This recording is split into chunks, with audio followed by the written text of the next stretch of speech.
இந்த பூச்சாண்டி காட்டுற வேலை, இந்த சூனியம் வச்சுட்டாங்க, வீட்டில் அது வச்சுட்டாங்க, இது வச்சுட்டாங்க, மருந்து கொடுத்துட்டாங்க, மாமியார் மயக்கிட்டான், மருமகன் மயக்கிட்டான், வந்த ஃபேமிலியை உடச்சி விட்றது. அங்கே போனீங்கன்னா என்ன பண்ணுவான்? அவன் ரெகுலர் கஸ்டமராக மாறணும். எப்போ மாறுவான்? உன் மருமக உன் பையனை உன் வீட்டிலேருந்து கூட்டிகிட்டு போகிறதுக்கு அவங்க ஆத்தா வீட்டிலேருந்து எடுத்துகிட்டு வந்து ஒரு மருந்து வச்சுட்டா. அதனால தான் உன் பையன் வந்து உன் பேச்சு கேட்கறது இல்லைங்க.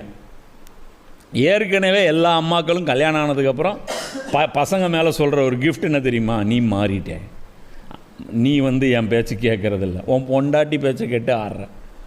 இது ஆல்ரெடி இவங்க மைண்ட் செட்டு. இதை தர்காவில் இருக்கிற ஒருத்தன் ரீகன்ஃபார்ம் பண்ண என்ன நடக்கும்? அதுவும் உன் பையன் நல்லவன் தான், ஆனால் உன் மருமக இருக்காளே அவள் வச்சிட்டா, வைக்க வேண்டிய இடத்துல வச்சிட்டா, முடிஞ்சு போச்சு. இப்போ என்ன பண்ணும்?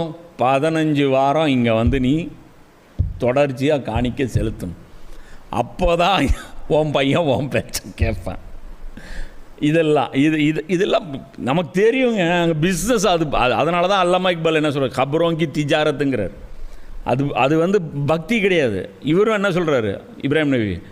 அது பிஸ்னஸ்ஸு அல்லது ஒரு ஒரு ஒரு ஃபோபியா. இது ஏதாவது ப்ராப்ளம் வந்துடும் அப்படிங்கிற ஒரு ஃபோபியா. அது மாதிரி வச்சு தான் இது பண்ணுவாங்க. இவனே ஏற்கனவே கலக்கத்தில் இருப்பான்.